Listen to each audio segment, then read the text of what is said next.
Hola, esta es la clase de Escuela Bíblica Dominical Bautista de Huentitán el Alto y ahora con la bendición de tener el apoyo de la Iglesia Bautista Ebenezer de Tlaquepaque. Mi nombre es Rebeca Hernández y vamos a dar inicio a esta clase haciendo una oración. Gracias te damos, Padre bendito, porque podemos gozarnos en estudiar tu palabra como es el día de hoy, en el día en que celebramos tu nombre y el resucitar de Jesucristo, tu Hijo, a quien tú le diste el poder de resucitar. Gracias, Señor, por la bendición de que en este día domingo podemos tomar este tiempo para reposo y para conocerte. Te pedimos por la guía que tú nos des por tu espíritu para el estudio de tu palabra y nos permitas poder gozarnos en el conocimiento que tengamos de tu palabra en este día. En el nombre de Jesucristo, tu Hijo, es nuestra oración. Amén. Bueno, para empezar, les voy a invitar a que cantemos este himno que se llama Dime la antigua historia. Es un himno, de hecho, no muy conocido por mí, así que me voy a seguir apoyando con el piano, por lo menos para la entonación, y invitarlos pues a que podamos seguir este canto con esta melodía. Dicen: Dime la antigua historia del celestial favor de Cristo y de su gloria, de Cristo y de su amor. Dímela con llaneza propia de la niñez, porque es mi mente flaca y anhelo sencillez. Dime la antigua historia, cuéntamelo, Victoria, háblame de la gloria de Cristo y de su amor. Dime la antigua, dime sagrada historia con lentitud y así conoceré la obra que Cristo operó por mí. Dímela con frecuencia, pues soy dado a olvidar, y el matinal rocío suele el sol disipar. Dime la antigua historia, cuéntamelo, Victoria,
Dime la misma historia si crees que tal vez me ciega de este mundo la falsa brillantes. Y cuando ya me alumbre de la gloria la luz, repíteme la historia. ¿Quién te salva es Jesús? Dime la antigua historia, cuéntame la victoria, háblame de la gloria de Cristo y de su amor.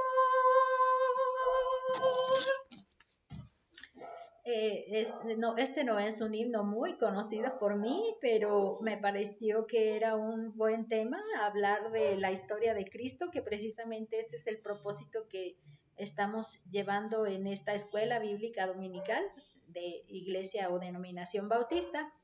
Tengo ahora el gusto de poder presentarles en las diapositivas que ya tenemos, gracias a Dios, el apoyo de la iglesia Ebenecer de Tlaquepaque, y estamos trabajando, por decirlo de esta manera, a distancia, siendo este el centro de estudio donde ellos estarían respaldando, pero el propósito es poder empezar a trabajar para que este sea un lugar de estudio permanente para llegar a formarse como misión y luego como una iglesia. Entonces, empezando pues estas clases que estamos teniendo, que están siendo para bendición de quienes puedan escucharlas a distancia por lo pronto. Estamos en el libro de Génesis y vamos avanzando en la segunda unidad, Caín, Sed y Noé. Los versículos para memorizar, recordando el estudio 5 que dice Caín mata a Abel. Este es el Génesis 4:7 que dice: si bien hicieres, no serás enaltecido, y si no hicieres bien, el pecado está a la puerta. Con todo esto, a ti será su deseo, y tú te enseñorearás de él. Y para la lección de número 6, Noé y el diluvio, el versículo para memorizar es Génesis 6:9. Estas son las generaciones de Noé. Noé, varón justo, era perfecto en sus generaciones. Con Dios caminó Noé. Para el día de hoy estamos trabajando el estudio número 7, el pacto de Dios con Noé. Y se encuentra en la historia entre los capítulos 8 y 11 de Génesis, y su texto básico toca, según el material de la lección libro por libro, algunos versículos de cada uno de los 4 capítulos. ¿Cuál es el versículo clave para esta lección?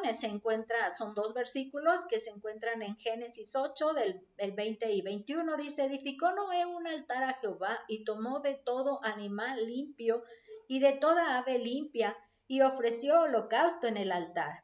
Y percibió Jehová olor grato, y dijo Jehová en su corazón: no volveré más a maldecir la tierra por causa del hombre, porque el intento del corazón del hombre es malo desde su juventud. No volveré más a destruir todo ser viviente como he hecho. Esta es una de las lecciones la lección que vamos a hoy a trabajar. Voy a ponerle la conexión de la corriente para que no nos sorprenda que luego ya se baje la pila.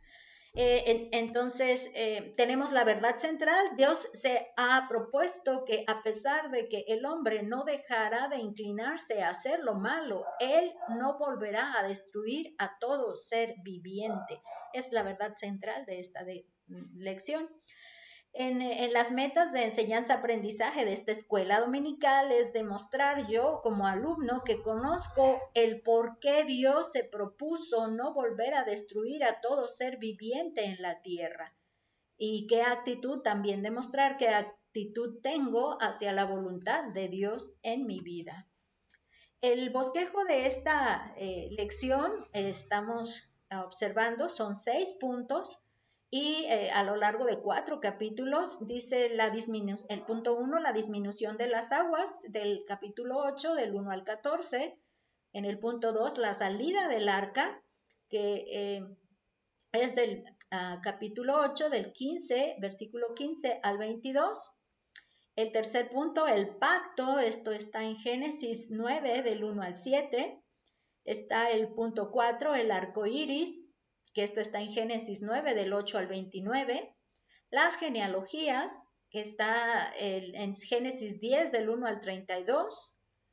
Y el punto 6, la confusión de las lenguas, que se encuentra en Génesis 11, del 1 al 32.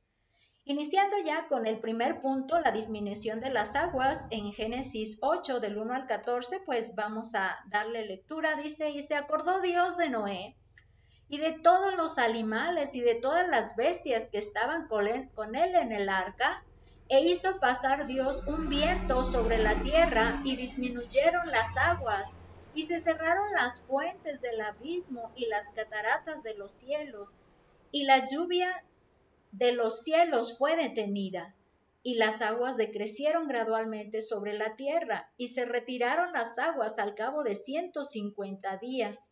Y reposó el arca en el mes séptimo, a los 17 días del mes, sobre los montes de Ararat.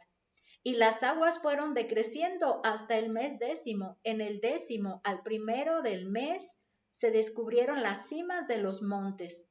Sucedió que al cabo de 40 días abrió Noé la ventana del arca que había hecho, y envió un cuervo, el cual salió y estuvo yendo y viniendo hasta que las aguas se secaron sobre la tierra. Envió también de sí una paloma para ver si las aguas se habían retirado sobre la faz de la tierra. Y no halló la paloma donde sentar la planta de su pie, y volvió a el arca, porque las aguas estaban aún sobre la faz de toda la tierra. Entonces él extendió su mano y tomándola hizo entrar consigo el arca. Esperó aún otros 7 días y volvió a enviar la paloma fuera del arca. Y la paloma volvió a él a la hora de la tarde, y he aquí que tenía una hoja de olivo en el pico. Y entendió Noé que las aguas se habían retirado de sobre la tierra. Y esperó aún otros 7 días y envió la paloma, la cual no volvió ya más a él. Y sucedió que en el año 601 de Noé, en el mes primero, el día primero del mes, las aguas se secaron sobre la tierra, y quitó Noé la cubierta del arca, y miró, y he aquí que la faz de la tierra estaba seca. Y en el mes segundo, a los 27 días del mes, se secó la tierra. Lo primero que nos dice el relato es que Dios se mantuvo pensando en Noé. Aunque la expresión que usa, si ustedes recuerdan, dice que se acordó Dios de Noé, es como si se le da a entender como si se le hubiera olvidado.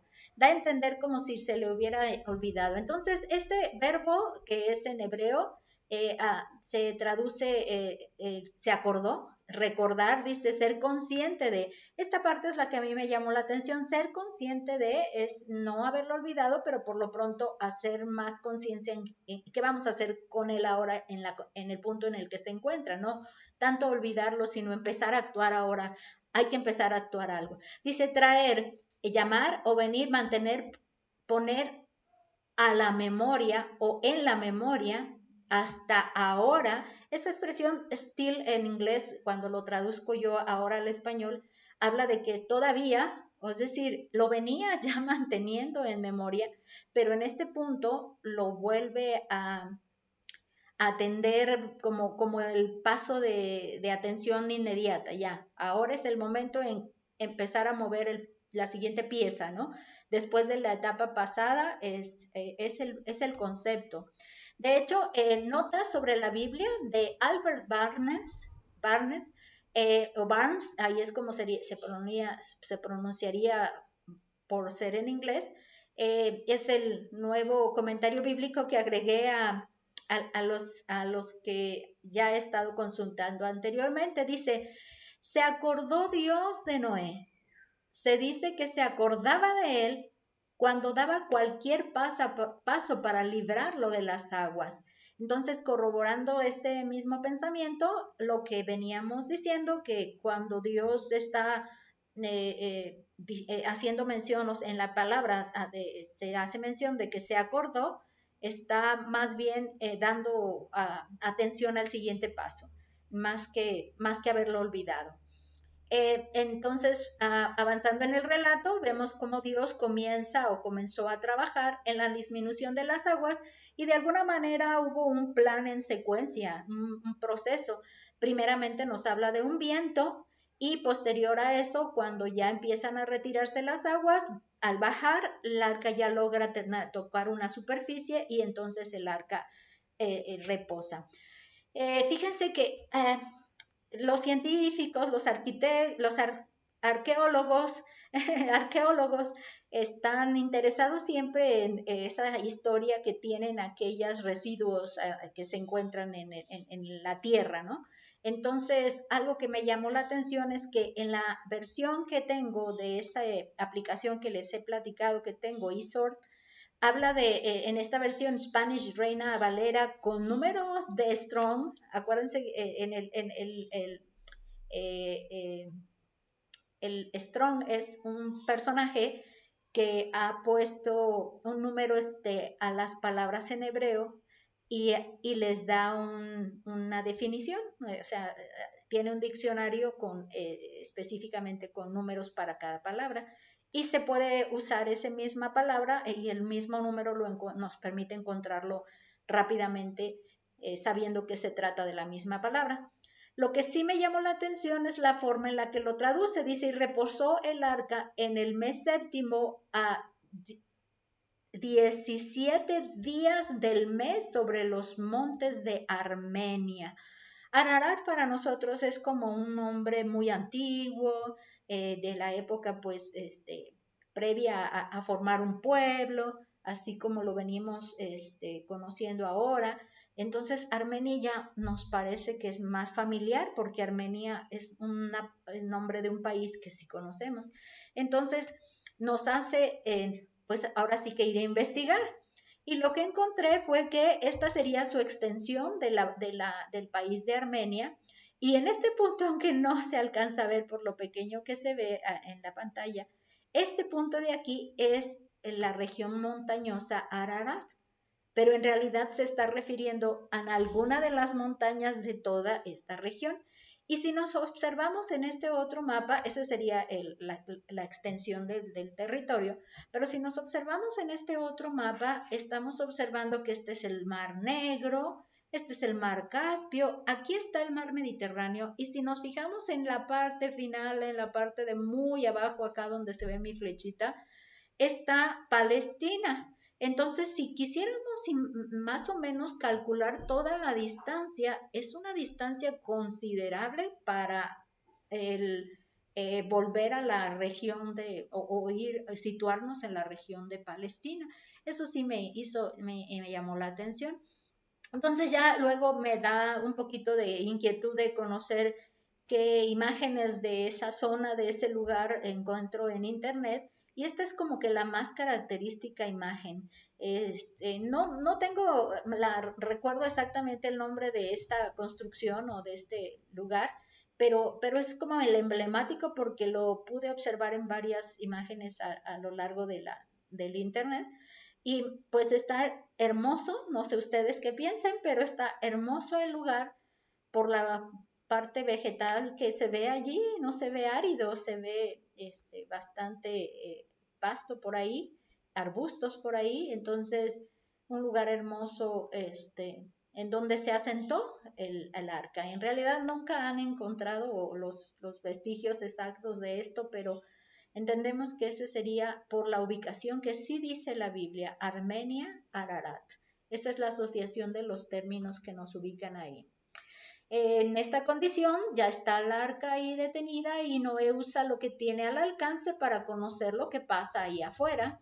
Entonces ahí nos llama la atención que están dos elementos que usa, el cuervo y la paloma, y entonces me da nuevamente la curiosidad de ir a investigar un poquito sobre esto, y esta vez solo navegando en internet encontré que los cuervos son tan inteligentes que pueden comunicarse usando los sonidos que hacen. Dice, los cuervos comen en el suelo y casi cualquier cosa, lombrices, insectos y otros animales pequeños, semillas y frutas son parte de su dieta. Sin embargo, también comen basura, carroña y polluelos que roban de los nidos de otras aves. Aquí lo que me llamó la atención fue la parte de la carroña, que de hecho cuando leí alguno de los comentarios también se hizo un poquito énfasis en esta parte de la carroña, porque entonces estamos hablando si hubo muerte de la humanidad, debe haber carroña entre las cosas que se encontraban por ahí, estoy clara en esto, sino que quedaron sepultadas. Pero fíjate que hasta les voy a contar que me da inquietud con relación a esto de los cadáveres que se vieron ahí, porque el petróleo es una producción originada por fósiles, por residuos fósiles, y estoy hablando de cadáveres, ¿no? Entonces me hace pensar que al paso de los años se convierte en petróleo, ¿no? Un petróleo crudo que luego ya se procesa y se hace combustible. Entonces, de pronto me hace pensar inquietamente en asociar el asunto de los cadáveres, sobre todo por la palabra carroña que me lo hizo inquietar, ¿no? El animalito del otro es la paloma. La paloma posee un gran sentido de la orientación para volver y encontrar su nido, y pueden llegar a realizar desplazamientos de hasta 1000 kilómetros a una velocidad media de 60 kilómetros por hora, lo que le ha valido su función de paloma mensajera a lo largo de la historia. Y pues las palomas representan en Occidente el símbolo de la paz. Nosotros somos la región de Occidente, entonces se nos consideraría dentro de esta región de los de Occidente. Noé y su familia han pasado alrededor de un año dentro del arca. Empecé a estudiar, dijéramos, a repasarla, por lo que ya esta lección se ha expuesto un poco de tiempo durante la pandemia, de hecho, anteriormente, y ahí en el canal también están los videos. Pero ahora que lo vuelvo a renovar, a repasar, me llamó la atención el periodo de tiempo y quise empezar a sumar, pero dentro de los comentarios que encontré, otra vez volviendo al nuevo agregado en mi colección de comentarios que consulto, es Notas sobre la Biblia de Albert Barnes.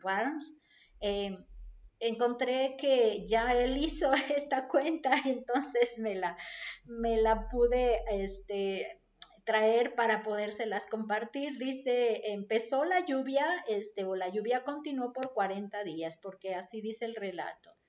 Y luego menciona que las aguas prevalecieron 150 días quietas, sin hacerle agregados. Y luego las aguas comienzan a bajar y el cálculo es de 99 días.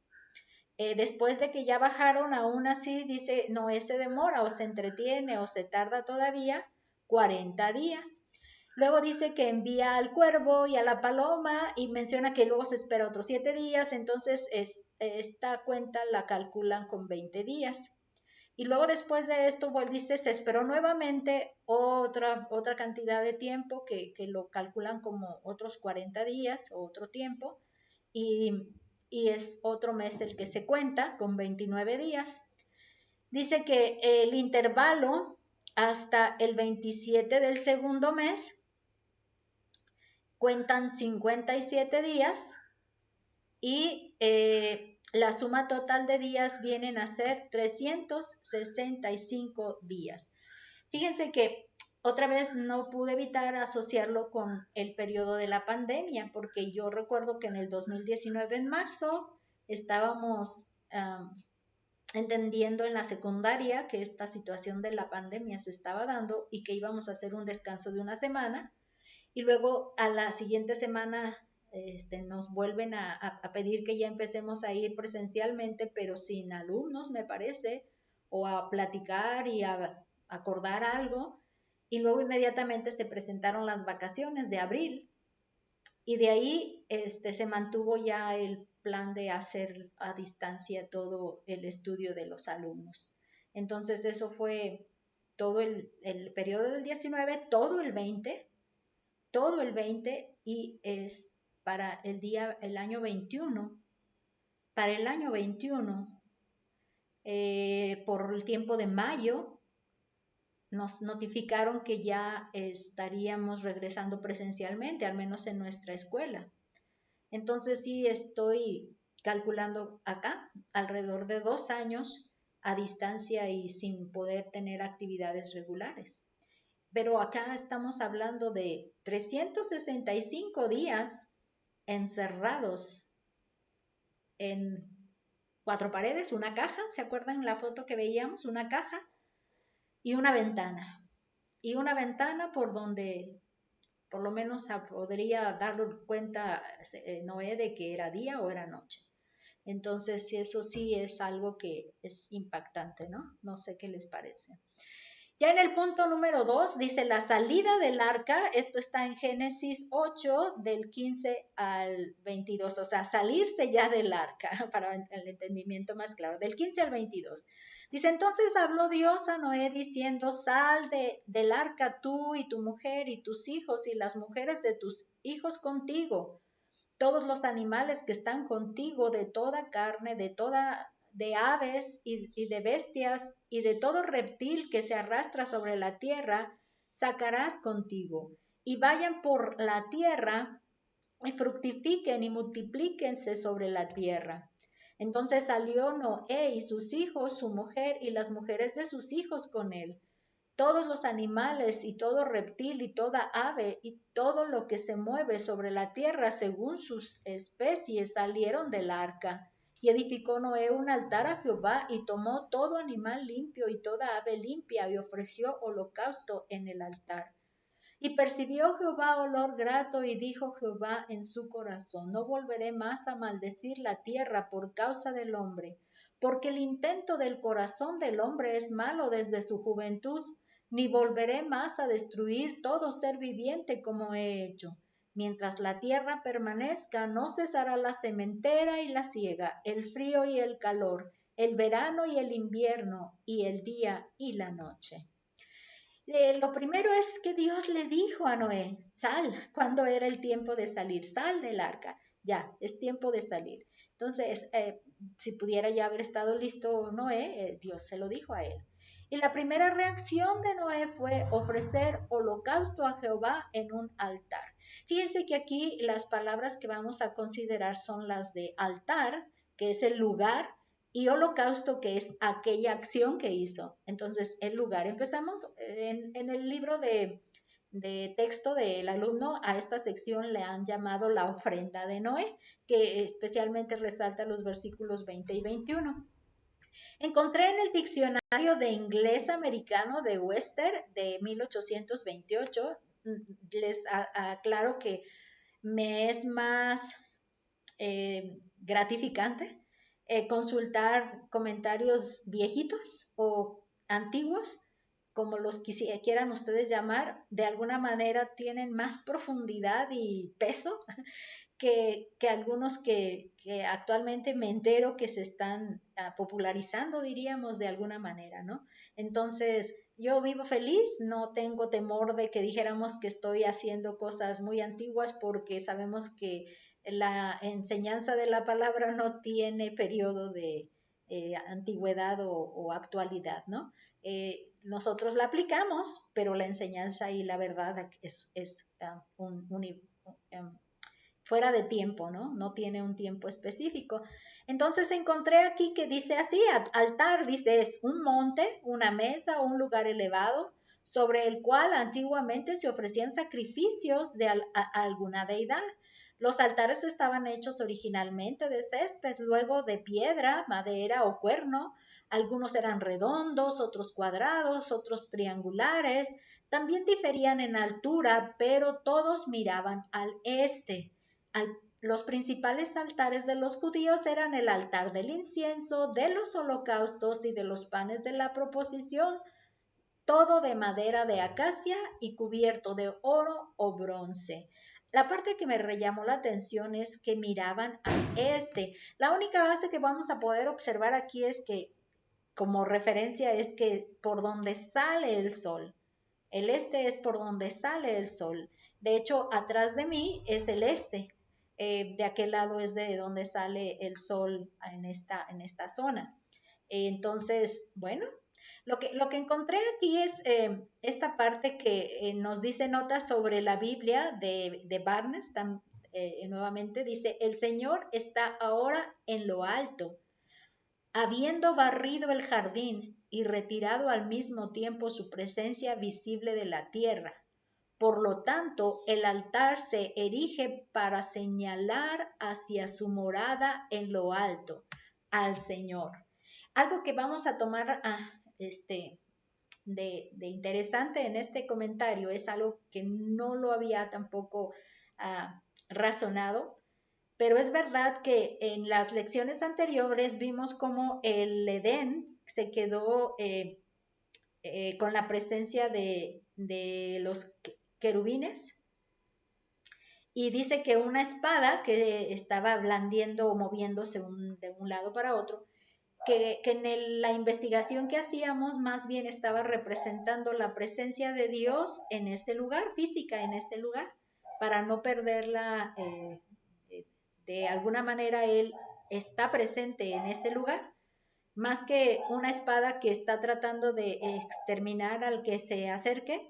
Más bien es que ahí está la presencia de Dios y los querubines están presentes donde el trono de Dios está, o donde la presencia de Dios está, porque su servicio es con relación al trono de Dios. Entonces, cuando aquí hace este comentario, es claro que todo ese Edén también fue barrido, fue limpiado, fue retirado y no se vuelve a hacer ninguna mención de ese lugar. Entonces estaremos entendiendo que sí es así más claro que nuestra atención no queda en algo hacia la tierra, sino hacia Dios, hacia lo alto, porque es entendido, nuestro entendimiento nos dirige hacia alto. Este concepto, bueno, este es el diccionario hebreo y griego de Strong. Dice que es un escalón. Este sería el altar.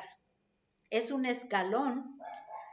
No, denme un minuto. Dice o colectivamente escaleras como ascendente, generalmente un holocausto como subir en humo, ascenso, ofrenda quemada. Esa es la conclusión que me quedó. Esta sería la observación de las palabras holocausto y altar. Bueno, aquí el holocausto es lo que se le llama ofrenda quemada. Es un sacrificio donde el holocausto se ofrece una víctima y se quema completamente. Ese es el concepto del holocausto. Y para enterarnos un poco más del concepto o la costumbre que había con el holocausto, encontré en el Diccionario Ilustrado de la Biblia, de Editorial Jaribe, que el holocausto se define como enteramente quemada, una víctima allí. Dice que es el sacrificio más antiguo de la Biblia y uno de los más importantes en la religión israelita, de acuerdo con las instrucciones del Levítico 1. El holocausto, de acuerdo con Levítico 1, el holocausto era la ofrenda total de la víctima sobre el altar. Después de degollar al animal, se rociaba su sangre sobre el altar. Antes de prender el fuego, se lavaban los intestinos de la víctima y se acomodaban las partes sobre el altar. En el caso de las aves, se les quitaban las plumas y el buche, y ambas cosas se desechaban, pero lo demás se quemaba por entero. Entonces era un animalito, una víctima. Y también en notas sobre la Biblia de Albert Barnes, Dice que el holocausto es el símbolo más perfecto de esta sustitución, entendiendo sustitución con el hecho de que la muerte es una determinación que Dios pone como parte de la característica de justicia que Él tiene como su cualidad. Y, y no somos nosotros los que morimos, sino un sustituto en esa plegaria de perdón, en esa plegaria de perdón. Y el holocausto tiene esa función, un sustituto. Y el comentario de Barnes nos dice que en este evento en el que estamos ahora, este símbolo es perfecto en esta sustitución, dice, el más apropiado para la ocasión presente, cuando se ha concedido la vida a los habitantes del arca en medio de la muerte universal. Y estas palabras hacen mucha conciencia cuando las razono, las pienso, porque en realidad toda la humanidad se extinguió, se exterminó allí, más bien se exterminó allí. Y estamos hablando que solo 8 personas están sobreviviendo y este acto de holocausto está representando esta sustitución. La muerte fue no les toca a ellos. Y agradecimiento de esto, reconocimiento de que por gracia no fueron extinguidos también, exterminados también como los demás. Esta ofrenda la percibió Dios como olor grato y se propuso bendecir y no maldecir, porque cada vez que Él está determinando, usando, haciendo efecto a su justicia, entonces hay alguien que termina con una maldición. Recordamos a la serpiente, recordamos a la tierra, que fueron 2 maldiciones que Dios estableció, pero a ellos los ha bendecido, diciendo fructificaos y multiplicaos, llenad la tierra y sojuzgarla.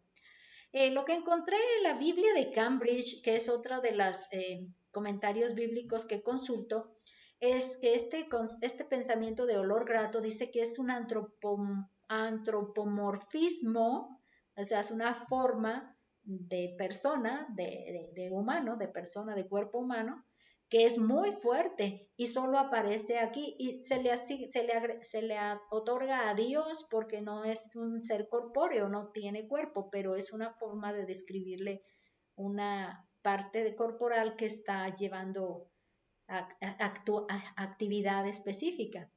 Dice, solo aparece aquí, olor grato es una exposición técnica en el lenguaje del sacrificio levítico. Dice, literalmente significaba el olor de la complacencia o satisfacción con la idea de tranquilidad y calma producida.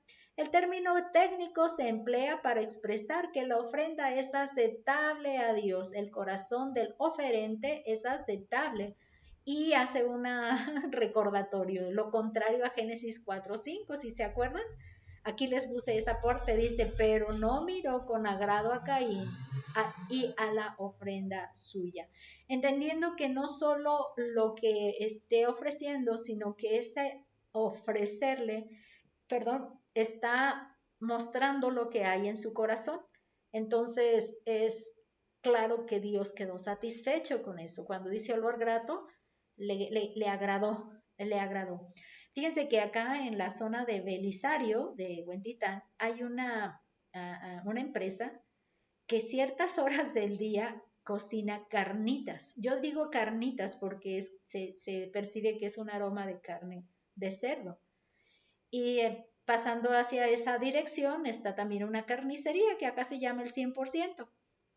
Y pues cuando paso a comprar la carne del día, coincide a veces ese olor agradable de carnitas, yo así le digo, y es un momento tan agradable escucharlo, entonces sí trae un poquito a comparación que cuando es un aroma así sabroso, por ejemplo, en este caso, para Dios se percibió agradable y nos hace de alguna manera darnos una idea de qué sería ese agradable. Sobre todo la complacencia de decir satisfecho, lo recibo, ¿no? Y lo recibo como una ofrenda, sobre todo por como una forma de súplica o reconocer que no, no me tocó a mí, alguien más pagó esa muerte o ese sacrificio. En este comentario sobre toda la Biblia de Matthew Henry, ya tenía tiempo que no leía de Matthew Henry, encontré, dice, por tanto, no volveré a emplear este método de destrucción, dice, porque, dice, en primer lugar, este hombre es digno de compasión. Aunque no lo alcanzan a ver ahí, la palabra era compasión. Este hombre es digno de compasión porque todo es el efecto del pecado que mora en él. Y en segundo lugar, será completamente arruinado, porque si se le trata conforme a sus merecimientos, un diluvio debe suceder a otro hasta que todo sea destruido. Dios aprovecha la pecaminosidad del hombre para magnificarse aún más. Sus razones de misericordia provienen todas de Él mismo. Nada en nosotros. Nada que yo haya tenido le hizo a él decir, porque veo esto otro, y movido a. Él tuvo que tomar su propia decisión basada en que no hay nada bueno que se pueda pedir de un humano como nosotros.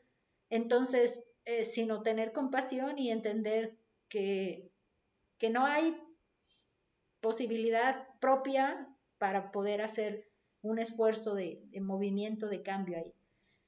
Pero entonces Dios dice, yo lo hago a pesar de, yo decido no volver otra vez a destruir por causa de esta condición, no.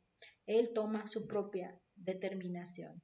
Y lo toma y lo presenta ante Noé como los representantes de la humanidad ahora, como el pacto, ¿no? El pacto que hace con la humanidad y con los seres vivos, porque también lo menciona como los animales. Veamos precisamente en Génesis 9, del 1 al 7, que ahí lo describe.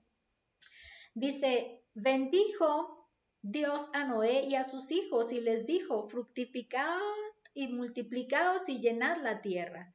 El temor y el miedo de vosotros estarán sobre todo animal de la tierra y sobre toda ave de los cielos, en todo lo que se mueva sobre la tierra y en todos los peces del mar. En vuestra mano son entregados. Todo lo que se mueve y vive os será para mantenimiento, así como las legumbres y plantas verdes, os lo he dado todo. Pero carne con su vida, que es su sangre, no comeréis, porque ciertamente demandaré la sangre de vuestras vidas, de mano de todo animal la demandaré, y de mano del hombre, de mano del varón su hermano, demandaré la vida del hombre. El que derramare sangre de hombre, por el hombre su sangre será derramada, porque a imagen de Dios es hecho el hombre. Mas vosotros fructificad y multiplicaos, procread abundantemente en la tierra y multiplicaos en ella. Créanme que no he podido desligar toda esta narrativa de Dios al tiempo actual en el que vivimos. Dios todavía tiene en su plan que la humanidad se multiplique y fructifique en la tierra. Y de alguna manera, platicando en esta semana con mi hermano, pude observar que en realidad Dios está interesado en la vida en la tierra con el ser humano y le premia cuando hace alguna, su condición hace algo bien a favor de otros más. Por poner un ejemplo, dice, honra a tu padre y a tu madre para que tus días se alarguen sobre la tierra. Y aquel que anda adecuadamente, correctamente, por lo menos recuerden a Noé, recuerden a Enoc, caminaron con Dios y entonces no ven muerte. Entonces estamos hablando la vida, ¿no? La vida en la tierra. Y es algo que Dios preservó la vida de Noé porque dice que él era un varón justo y guió a toda su familia en esa convicción de justo que él tenía, entendiendo pues que a pesar del pecado, él se inclinó hacia buscar a Dios. Y eso es algo que Dios lo reconoció, Dios lo vio ahí. Dios renueva el encargo a Noé de multiplicarse y llenar la tierra. Ahora ellos siguen ese plan de Dios de multiplicar y llenar eh, la tierra, ¿no? De humanidad. Temor y miedo separará a todo animal de ellos. Eso nos hace reconocer que no había tal cosa antes. No había temor de los animales y podían convivir cómodamente, sobre todo porque, por ejemplo, también recordando que el tipo de alimentos para los animales eran las plantas verdes y el tipo de alimentos para los humanos eran las frutas y las plantas también. Entonces, no había carne de por medio para el alimento de ninguno de los dos hasta este momento. Podrá comer la carne de los animales, pero no su sangre. Yo entiendo algo simbólico que emana la vida, porque de hecho, ¿no? Cuando una persona pierde sangre, si se corta o por eso los suicidas, ¿verdad? Se desangran, se cortan las venas y se desangran, pierden la vida, no funcionan si no tienen sangre. Entonces las transfusiones ayudan a que esta sangre se pueda recuperar. Y esa es importante entonces. Y para Dios es el centro de la manutención de vida, ¿no? La sangre ahí. Y no permite que se coma esa sangre, ni cuando ya se haya degollado o muerto, ¿no? Porque es como comer vida o algo en ese sentido. No sé qué tan complicado pueda ser el concepto que nos quiere dar la enseñanza allí Dios con referencia a no permitir la sangre en este sentido. También vamos a ver que ellos serán juzgados por sus propios, dice, serán juzgados por sus propios hermanos aquellos que derramen la sangre, que es la vida. Y acuérdense cuando Caín mató a Abel y teme que cualquiera que lo vea lo pueda matar, porque esa era como la costumbre de la venganza de la sangre del familiar más cercano, o cualquier familiar podría hacer la venganza de la pérdida de un familiar en manos de esta otra persona. Entonces el pago era muerte por muerte, ¿no? Era parte de la justicia, demanda de justicia allí. Y aquí también se está haciendo ese enfoque de que debe ser juzgado con muerte. Y un hermano propio lo puede reclamar esa justicia. También vamos a ver aquí en el punto 4 lo que es el arco iris. Esto se encuentra en Génesis 9 del versículo 8 al 29. Y habló Dios a Noé y a sus hijos con él diciendo: He aquí que yo establezco mi pacto con vosotros y con vuestros descendientes después de vosotros, y con todo ser viviente que está con vosotros, aves, animales y toda bestia de la tierra que está con vosotros, desde todos los que salieron del arca hasta todo animal de la tierra. Estableceré mi pacto con vosotros y no exterminaré ya más toda carne con aguas de diluvio, ni habrá más diluvio para destruir la tierra. Y dijo Dios: Esta es la señal del pacto que yo establezco entre mí y todos vosotros y todo ser viviente que está con vosotros por siglos perpetuos. Mi arco he puesto en las nubes, el cual será por señal del pacto entre mí y la tierra. Y sucederá que cuando haga venir nubes sobre la tierra, se dejará ver entonces mi arco en las nubes, y me acordaré del pacto mío que hay entre mí y vosotros y todo ser viviente de toda carne, y no habrá más diluvio de aguas para destruir toda carne. Estará el arco en las nubes, y lo veré, y me acordaré del pacto perpetuo entre Dios y todo ser viviente, con toda carne que hay sobre la tierra. Dijo pues Dios a Noé: esta es la señal del pacto que he establecido entre mí y toda carne que está sobre la tierra.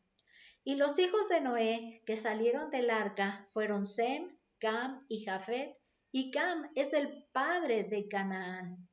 Estos tres son los hijos de Noé, y de ellos fue llena toda la tierra. Después comenzó Noé a labrar la tierra y plantó una viña, y bebió del vino y se embriagó y estaba descubierto en medio de su tienda. Y Cam, padre de Canaán, vio la desnudez de su padre y lo dijo a sus dos hermanos que estaban afuera. Entonces Sem y Jafet tomaron la ropa y la pusieron sobre sus propios hombros y andando hacia atrás cubrieron la desnudez de su padre, teniendo vueltos sus rostros, y así no vieron la desnudez de su padre. Y despertó Noé de su embriaguez y supo lo que había hecho su hijo más joven. Y dijo: maldito sea Canaán, siervo de siervos será a sus hermanos. Dijo más: bendito por Jehová mi Dios sea Sem, y sea Canaán su siervo. Engrandezca Dios a Jafet y habite en las tiendas de Sem, y sea Canaán su siervo. Y vivió Noé después del diluvio, vio 350 años, y fueron todos los días de Noé 950 años, y murió. La lección de nuestro libro a este punto le llama el pacto de Dios, y lo que resalta son los versículos 11 al 13. Y nos relata que Dios usa un arco iris como señal del pacto de no destrucción. Esa es una señal del pacto de no destrucción. En el diccionario hebreo y griego, en los diccionarios de hebreo y griego de Strong, dice que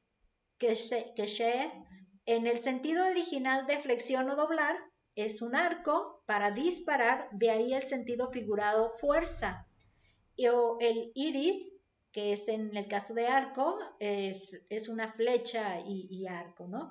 Entonces, este concepto de arco iris implica el símbolo o sentido figurado de la fuerza que Dios tiene para destruir, y no lo va a hacer. No lo va a hacer. Ahí está. Fíjense que cuando iba caminando a buscar algunos de los nuevos muebles de acá de la casa,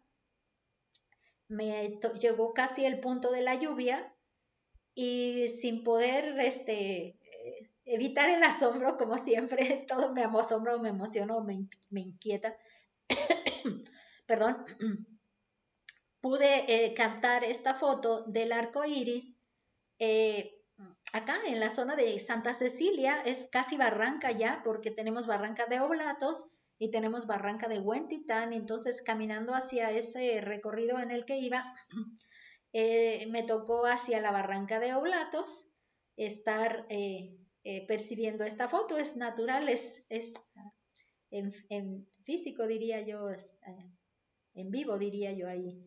Es este arco iris, ¿no?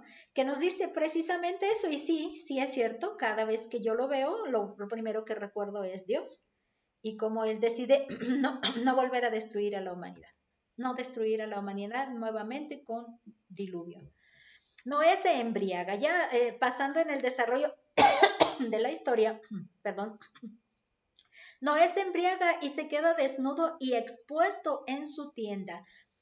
No me puedo dejar de reflexionar y de pensar y darle vuelta a esta historia, a esta parte de la historia, porque bueno, él se embriaga, que en realidad la Biblia no registra el mal que haya hecho por la embriaguez, en realidad, simplemente como las consecuencias de haber estado en esa condición, porque aquí se queda desnudo y expuesto en su tienda. Pero la parte que también me hace resaltar es que la posesión del lugar era de él. No dijéramos es un lugar comunitario, porque hay costumbres en la familia, en la comunidad, donde se dice: en este lugar te pones la camisa, en este lugar te vistes bien y te tapas, para que estés en la comunidad, en la comodidad de la comunidad, de las personas que están juntas, ¿no? Pero la parte que me hace, sin poder dejar de lado, es que era la tienda de él. Y pues lógico que si yo estoy en mi casa, yo puedo descubrirme mi cuerpo, por decirlo así, por estar en mi propiedad y con, lógicamente, el resguardo que dan unas cortinas y puertas y cosas así. Simplemente en nuestro baño estamos cerrados y una cortina o algo en ese sentido, ¿no? Entonces es mi propiedad, entonces es algo que no habría por qué preocuparse en qué condiciones me encuentre. No sé si me explico a dónde quiero llegar con este comentario. Pero sí me hace pensar qué, qué consecuencias tuvo ese acto, esa condición. Y investigando los efectos del alcohol, pude encontrar en nuestro cuerpo, pude encontrar las afectaciones que hace, empezando, bueno, desde el cerebro, que fue la primera cosa que yo estoy consciente. En la secundaria, donde estaba yo trabajando, pude tener alguna vez la visita de policías no recuerdo, VARE me parece, no me acuerdo en las siglas, pero se encargaban de dar pláticas a mis alumnos, a los alumnos. En mi tiempo de clase yo no daba la clase de música, sino que llegaban los policías y se les daba el cuadernillo que ellos manejaban y se hablaba de estos efectos de estas sustancias que les dañaban. Y podía yo entender esta de la pérdida del conciencia de los sentidos, que es la que se hace con relación al cerebro, y encontré precisamente esta, que es la pérdida hasta del equilibrio. Por eso los ponen a caminar en línea recta cuando les están observando qué tanto grado de alcohol tienen, y no son conscientes hasta pierden la memoria. Por eso, y también me hace recordar, y creo que lo mencioné en un tema con esta temática en mi licenciatura, como por el 2011 por ahí, había una reunión que se estaba invitando a todos y estaba un compañero festejando anticipadamente que se iban a emborrachar y que en ese momento iban a disfrutar las consecuencias de ese emborracharse, porque ellos estaban contemplando mujeres que estaban dentro de ese grupo con las cuales ellos iban a poder estar, no sé, gozando esas consecuencias, no lo sé. Entonces me quedo pensando, pues yo menos motivada a ir quedé, y recuerdo ya nada más conocer del desenlace de las relaciones, que dos de ellos terminaron casados. Bueno, ese que hizo esa mención y una de las compañeras empezaron una relación de noviazgo y terminaron casados. Entonces es muy curiosa esta situación, ¿no? No controlan sus actos, y hasta en las películas, recuerdo la última vez que veía aquella del Mentalista, que me encanta porque reflexiona en tantas cosas que simplemente de un rostro puede leer. Decía uno de los personajes que todo el mundo le vio embriagado. Él mismo decía, y no hice mucho el ridículo, no hice muchas cosas fuera. Entonces dice, creo que le contestan diciéndole que lo normal, lo que siempre ven que hace, ¿no? Que no varía mucho su forma de carácter ahí en esa, solo lo extiende más. El caso es entonces de que esta consecuencia de haber perdido sus sentidos no le permite. Otra cosa que me llamó la atención es que no dice recostado a causa de, sino entiendo que en medio de su tienda, entiendo que no era necesariamente una posición de recostado. Quiero pensar que divagaba, rondando en su misma habitación. O sea, me empieza a dar un poco de más detalles en los que le quisiera prestar su atención, como para ver por qué llamó la atención su estado, ¿no? ¿Por qué llamó la atención? Dice, ¿Quién es el que empieza a observar esta condición? Pues uno de sus hijos, Cam. Al parecer menciona a Canaán porque su hijo tiene a este Canaán como es padre de Canaán y viene a ser su nieto. De hecho, un comentarista hacía mención de esto, pero no me acuerdo si lo dejé o no, pero igual lo quiero comentar. Dice que él se da cuenta del abuso al que se vio expuesto y maldice al abusador. Entendiendo dos corrientes de interpretación en esto. Por un lado, al parecer, se encuentran la tendencia de la narrativa a pensar que pudo haber sido un abuso sexual de hombre a hombre, de hijo a padre, por la misma condición de verlo y ¿se acuerdan de los pasos de la tentación que empieza por la mirada? Y luego enciende la pasión, empieza a pensar no va a haber consecuencias, enciende la pasión le gana la voluntad y se lleva el acto, ¿no? De alguna manera me hace enlazar todo esto. Y por otro lado es que no necesariamente implicó el acto y que de alguna manera hasta el nieto estuvo ahí mirando o estando ahí, sino que hubo un inicio de ese paso de la tentación que es la mirar. Y dice precisamente esta condición que encuentro. Precisamente miren, en el diccionario ilustrado de la Biblia, el editorial Caribe dice, parece que el Canaán, el nieto e hijo de Cam, juntamente con Cam, o sea, ambos, parece, porque a los dos los menciona, de alguna manera abusaron de Noé lascivamente. Y por lo tanto, Canaán fue el objeto de la maldición del abuelo. Entonces, por mencionar a las dos, hace un extracto de conclusión, ¿no? De que entonces estaban involucrados los dos, pero Cam es el que recibe la maldición o la queja, ¿no? Cuando menciona este comentario, lo de lascivamente, pues igual no es una palabra muy usada, y en la Real Academia de Española encuentro que viene del latín de lascivia, que es la propensión a los deleites carnales. Se trata del deseo sexual y la lujuria sin control.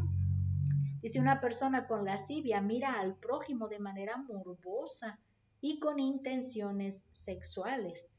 Esta parece la más acertada interpretación del acto que tuvo Cam porque no, vamos, no lo despierta no se despierta esta porque propensión lasciva por ver una mujer, sino por ver a su padre en esa desnudez. Dice en el comentario sobre toda la Biblia de Matthew Henry, dice, verlo accidentalmente, involuntariamente, no hubiera sido un crimen. Pero, aquí lo analiza, se agradó de la visión. Y 2, se lo dijo a sus 2 hermanos afuera, en la calle, como se dice, de una manera desdeñosa y burlona, para que su padre les pareciera vil. Ahora sí que esta intención lleva más involucrado. Él goza, pero luego les dice, vengan, y los quiere involucrar, ¿no? En esa condición misma. De pronto también me hace asociar que cuando nos reunimos como familia, en la mesa estamos contentos y empiezan las bromas. Y yo me he dado cuenta que siempre yo salgo, digo, de alguna manera llego golpeada. Yo siempre salgo golpeada porque hay un comentario que me desagrada. O sea, hay un comentario que me hace sentir incómoda. Y se justifica que todos somos burlones o que todos somos de esta manera, pero yo me doy cuenta que no debe ser así, que no necesariamente debe uno hacer bromas que le lastimen a alguien, que le peguen a alguien, que le duela a alguien.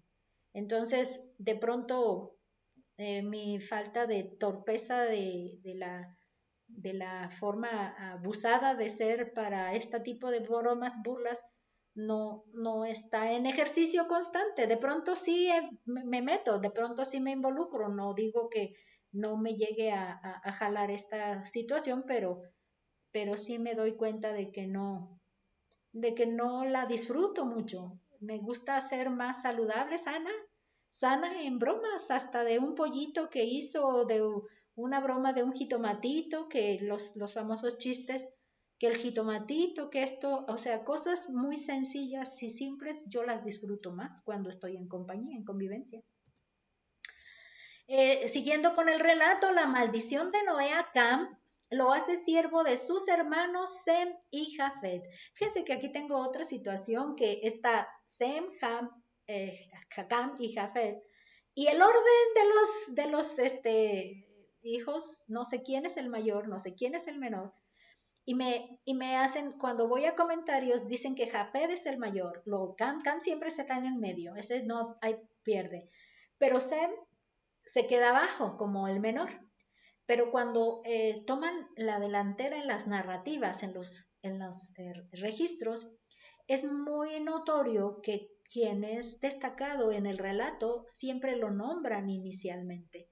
Entonces, algo que llama la atención es que Sem siempre es mencionado inicialmente. Eso hace el pensamiento de que pueda ser el primogénito, pero también puede ser el otro concepto de que no fue primogénito, pero se le dio la primogenitura por asignación, no por el derecho. Esa también es otro pensamiento que se tiene. Aquí es donde hago esta mención precisamente. Sem es bendecido con superioridad entre sus hermanos. Y eso lo leemos en el relato. Bendito sea de Dios, de Jehová.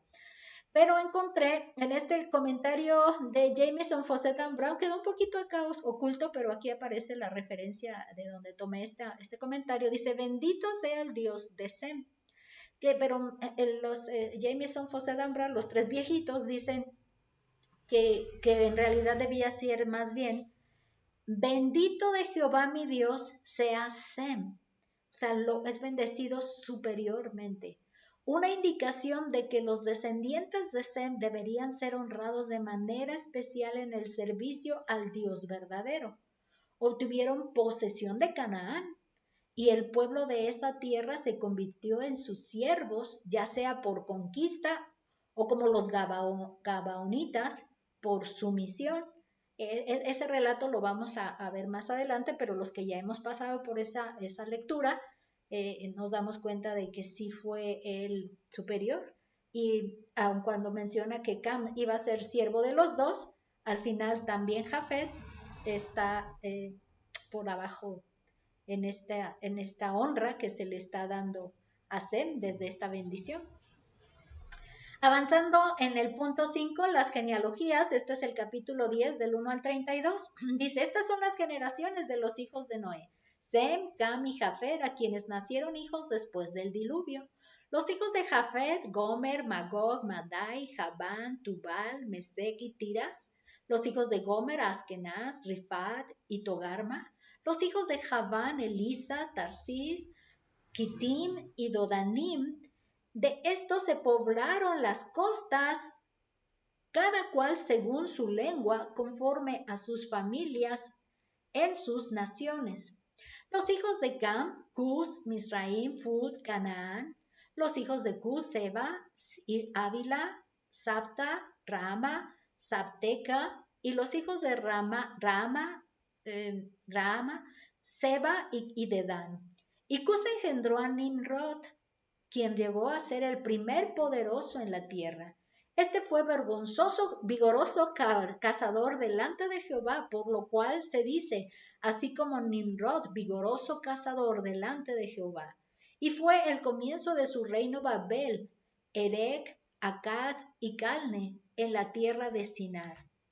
De esta tierra salió para Asiria y edificó Rehoboth, Cala y Resén entre Nínive y Cala, la cual es ciudad grande. Misraim engendró a Ludim, a Anamim, a Leabim, a Naphtuim, a Patrusim, a Casluim, de donde salieron los filisteos, y a Caftorim. Y Canaán engendró a Sidón su primogénito, a Ed, al Jebuseo, al Amorreo, al Gergeseo, al Eveo, al Araseo, al Cineo, al Arbadeo, al Semareo, al Amateo, y después se dispersaron las familias de los cananeos. Y fue el territorio de los cananeos desde Sidón en dirección a Gerar hasta Gaza y en dirección de Sodoma, Gomorra, Adma y Seboim hasta Lasa. Estos son los hijos de Cam, por sus familias, por sus lenguas, en sus tierras, en sus naciones. También le nacieron hijos a Sem, padre de todos los hijos de Eber, y su hermano mayor de Jafet. Los hijos de Sem fueron Elam, Asur, Arfaxad, Lud y Aram. Los hijos de Aram, Uz, Ul, Geter y más. Arfaxad engendró a Sala y Sala engendró a Eber. Y a Eber nacieron dos hijos. El nombre del uno fue Peleg, porque en sus días fue repartida la tierra. Y el nombre de su hermano Joctán. Y Joctán engendró a Almodad, Selef, Azarmaveth, Jefa, Adoram, Usal, Dicla, Obal, Abimael, Seba, Ofir, Ávila y Jobab. Todos estos fueron hijos de Joctán, y la tierra en que habitaron fue desde Mesa en dirección a Sefar hasta la región montañosa del oriente. Estos fueron los hijos de Sem por sus familias, por sus lenguas, en sus tierras, en sus naciones. Estas son las familias de los hijos de Noé por sus descendencias en sus naciones, y estos se esparcieron, y de estos se esparcieron las naciones en la tierra después del diluvio. Empezando en todas las genealogías, los descendientes de Jafet, que ya vemos cómo dice que Sem mayor que Jafet. Entonces empecé a encontrar esos textos donde nos están fortaleciendo más el pensamiento de que Sem sí era mayor en la crianza, es decir, el primero que nació, y Jafet entonces tendrá que ser el más pequeño de ellos, aunque sí se confunde cuando menciona la maldición de Cam y de Canaán, que el más pequeño de sus hijos, que otro argumento que leía era que a Cam lo consideraba como parte de sus hijos, aunque era su nieto, entonces está, por eso la inclusión de su nombre en esa maldición, pensando entonces en la presencia de Cam y de Canaán cuando estaban en ese mirar lascivamente. Los descendientes de Jafet se asentaron en las costas. Esta es la parte que nos deja el relato en el comentario de Jameson, Fawcett y Brown. Dice que en las islas de los gentiles, tales en relación con ellos eran los países de Europa, la península del Asia Menor y la región más allá del Mar Negro. Y pues ya saben, la inquietud de empezar a investigar. Le puse un poco de acercamiento a esta parte del mapa, pero nos vamos a guiar por los mares. Los mares nos van a ayudar. Este sería el mar Mediterráneo y en la parte más baja que se ve de color amarillito abajo, esta sería la parte de Palestina. Entonces, esta parte de aquí está precisamente, miren, en inglés Jafet, es la región, está el mar Caspio, todo color rojo, color rojo es el color de la extensión de la tierra de Jafet. Está el mar Negro y dice que todavía más allá del mar Negro. Esta es toda la región en cuanto al territorio. Basándonos en estos tres mares, nos situamos en este siguiente mapa. Como les decía, este es el mar, que aquí lo llaman el mar de Tarshish, el segundo por ahí lo menciona, pero aquí tenemos este mar, este es un mapa más antiguo de hecho, es el mundo antiguo conocido en tiempos de Moisés, de hecho, el mar Caspio. Entonces vean la parte roja, esta sí ya la reconocemos como Europa, y esta parte de la parte en el caso a mí, mirándolo así yo frente a este mapa, sería mi parte derecha, la extensión hacia Asia Menor y toda Europa, y la parte norte es a Jafet, todos son una misma eh, descendencia, descendentes de Jafet, toda esta zona de acá, hacia arriba. Esa es la parte que nos llama la atención del territorio, ¿no? También vamos entonces, como el segundo descripción dice, los descendientes de Cam emigraron al sur, entonces Jafet todo norte y Cam en el sur. Según el comentario de Jamieson, Fawcett y Brown, dice, emigraron al sur y sus colonias eran la de Cus en Arabia, la de Canaán en el país, conocido por su nombre en Palestina, ellos se quedaron con Palestina, Canaán se quedó con Palestina, y la de Mizraim en Egipto.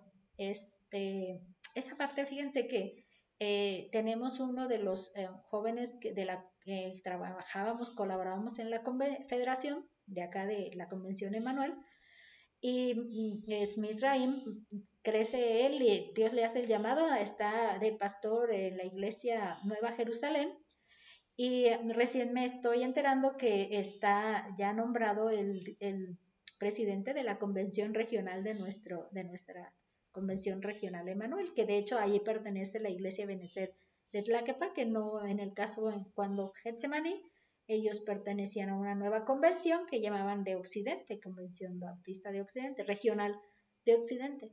Y me llama la atención porque entonces, si yo lo llego a ver, le puedo llamar Egipto, porque ese es el nombre que tiene en el hebreo. Egipto es igual a Mizraim, ¿no?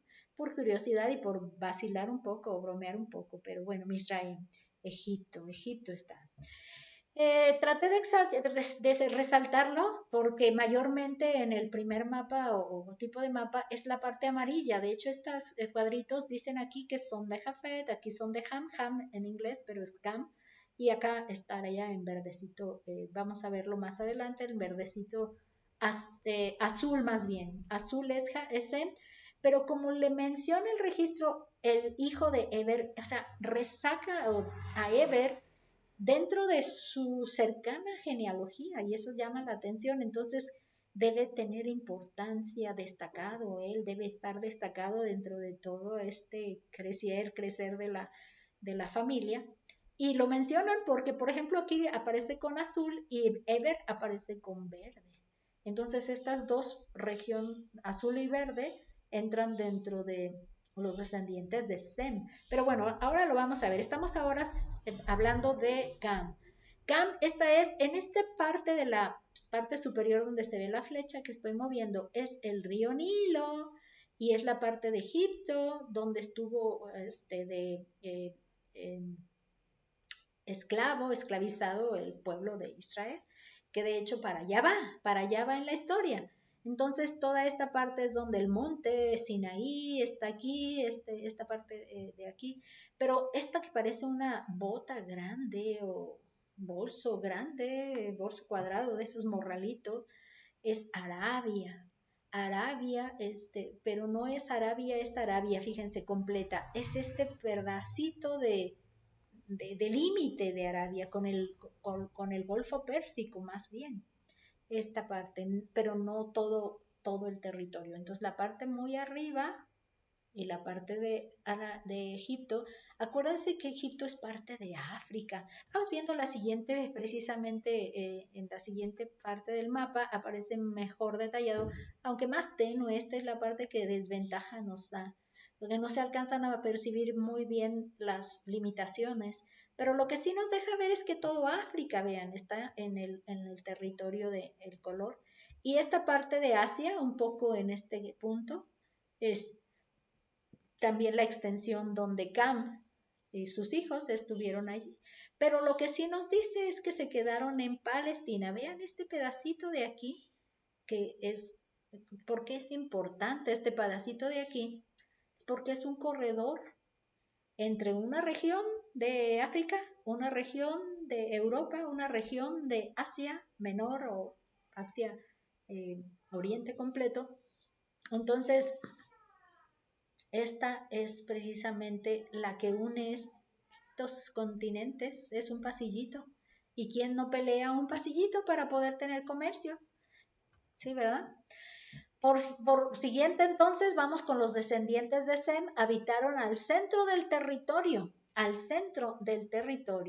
Según Jameson, Foceta y Bram, dice Aram, la división general de la tierra está en los países de Armenia, donde se asentó el arca. Mesopotamia y Siria les tocaron a sus descendientes, ¿sí? Arfaxad, están mencionando los nombres de esos descendientes que se mencionaron ahí. Arfaxad dice la colonia de sus descendientes fue en el extenso valle de Sinar, sobre el Tigris, hacia la parte sur de Mesopotamia, incluyendo el país de Edén y la región al este del río. Recuerdan que Edén lo situábamos por el Éufrates, por el Tigris, que eran ríos que todavía tenían presencia, porque estamos entendiendo que algunos de ellos pudieron haber desaparecido. Fue un comentario también que leía de la devastación del diluvio, que se pudieron haber ya desbaratado, diría yo, y no se volvieron a mantener su curso, y entonces él perdió su cauce, su línea de caudal, no, de caminar, de andar, su río. Entonces aquí por lo menos nos situamos entre Tigris y Éufrates para ubicar la zona de el Edén en el registro. Entonces aquí es donde ya le quise subir un poquito más a la toma y lo azul, ¿se acuerdan? Aquí de todas maneras nos quedó esa referencia. Lo azul tiene el registro de Sem y el verde, Eber, el otro descendiente de Sem. Y todo esto es el Golfo Pérsico y esta parte de los ríos de Éufrates y Tigris, por estas regiones donde está situado el Edén, o estuvo situado, aclarando que ya fue ahora sí barrido, y toda esta zona que llaman en geografía la media luna fértil, que es precisamente toda una zona bastante húmeda y vegetal y es buena para las siembras y que produce muy bien ahí porque es húmeda, no es reseca como desiertos, que tanto desierto hay en toda esta región. Entonces esto está ahí lo interesante, vean la extensión. Si queremos razonar un poquito en qué le toca a cada uno, entiendo que Ham tiene una gran cantidad de territorio norte. Jafet tiene todo ese territorio al norte. Ham tiene todo el territorio al sur y Sem se queda al centro y como que no se ve tanto su extensión. De hecho, volvamos a hacer esta otra toma de los territorios. En realidad se queda al centro, todo esto que sería Arabia, toda esta parte de aquí, la media luna, por decir el Golfo Pérsico. Pero todo lo demás es más territorio, él se quedó con menos. Eso llama la atención. Y de alguna manera, al centro. Eso es algo que, bueno. En las lecciones, en los puntos de las lecciones, esta parte del relato lo llama la procedencia de las naciones y precisamente Génesis 10:32 nos retoma a la referencia que hace en Hechos 17:26, dice, y de una sangre ha hecho todo el linaje de los hombres para que habiten sobre toda la faz de la tierra y les ha prefijado el orden de los tiempos y los límites de su habitación. De una sola sangre ha hecho todos los linajes de los hombres. De pronto no cabe el racismo, no cabe que si tú eres de un nivel y yo soy de otro, no cabe nada de eso, la piel que tú tengas y la otra es mía. Yo tengo claro que me hace un poquito difícil cuando veo una persona de piel muy oscura, porque no hay en mi alrededor acá en donde vivo, Guadalajara, personas de piel muy oscura y de pronto me hacen sentir que no son tan familiares para mí. Me di cuenta ahora que estaba yo en Cuba que hay una gran cantidad de personas afro latinos, ahora son latinos, que están ya en una sociedad natural propia, porque si vinieron sus padres, ellos ya crecieron, nacieron y son parte de esto. Entonces de pronto me hacían sorpresa mirar las diferentes facciones de ellos, porque así como yo blanca y tengo un tipo de piel o nariz, que yo digo que el tipo de nariz es más de mi papá, pero por ejemplo esta piocha dicen que es de mi abuelita, mis tías me dicen que es de mi abuelita, y cuando pongo mi cara de perfil, mi frente tiene una forma un poquito plana de aquí, y esa parte se la recuerdo a mi abuelo Macario, y y pues el tipo de piel blanca es por parte de mi papá, que, por ejemplo es de ojos azules, ojos verdes, mi papá es de ojos verdes, y nadie de nosotros nació con ojos verdes, ni los nietos que son de la familia, porque nuestra sobrina de mi hermana mayor se casó con un alemán y los dos niños tienen ojos de color, los dos muy, muy blancos, de blancos, blancos, güeritos demasiado, para lo que a uno acostumbra acá, y de ojos de color. Los dos, como que la broma fue que usó el mismo molde para el niñito como para la niñita, que ahora ya es la más pequeñita, ¿no? Pero sí, de todos somos uno. Sigue siendo sangre, carne y huesos de la misma creación que hizo Dios en el Edén, en aquel relato de la creación. Seguimos siendo los componentes de aquello, no ha usado nuevos ni ha terminado, los que se preservaron son la continuación de esos elementos que él tomó, tierra, y los formó, y el soplo de vida que él les da. Avanzando en el punto número 6, que son la confusión de las lenguas, está Génesis 11 del 1 al 32. Dice, tenía entonces toda la tierra una sola lengua y unas mismas palabras, y aconteció que cuando salieron de oriente hallaron una llanura en el Sinar y se establecieron allí y se dijeron unos a otros, vamos, hagamos ladrillo y cozámoslo con fuego. Y les sirvió el ladrillo en lugar de piedra y el asfalto en lugar de mezcla. Y dijeron, vamos, edifiquémonos una ciudad y una torre cuya cúspide llegue al cielo, hagamos un nombre, por si fuéramos esparcidos sobre la faz de toda la tierra. Y descendió Jehová para ver la ciudad y la torre que edificaban los hijos de los hombres. Y dijo Jehová, he aquí el pueblo es uno, y todos estos tienen un solo lenguaje, y han comenzado la obra, y nada les hará desistir ahora de lo que han pensado hacer. Ahora pues descendamos y confundamos allí su lengua, para que ninguno entienda el habla de su compañero. Así los esparció Jehová desde allí sobre la faz de toda la tierra, y dejaron de edificar la ciudad. Por esto fue llamado el nombre de ella Babel, porque allí confundió Jehová el lenguaje de toda la tierra, y desde allí los esparció sobre la faz de toda la tierra. Estas son las generaciones de Sem. Sem, de edad de 100 años, engendró a Arfaxad 2 años después del diluvio. Y vivió Sem después que engendró a Arfaxad 500 años y engendró hijos e hijas. Y Arfaxad vivió 35 años y engendró a Sala. Y vivió a Arfaxad después que engendró a Sala 403 años y engendró hijos e hijas. Sala vivió 30 años y engendró a Eber. Y vivió Sala después que engendró a Eber 403 años y engendró hijos e hijas. Eber vivió 34 años y engendró a Peleg. Y vivió Eber después que engendró a Peleg 430 años y engendró hijos e hijas. Peleg vivió 30 años y engendró a Reu. Y Peleg después que engendró a Reu, vivió Peleg después que engendró a Reu 200 y cacho de 9 de años y engendró hijos e hijas.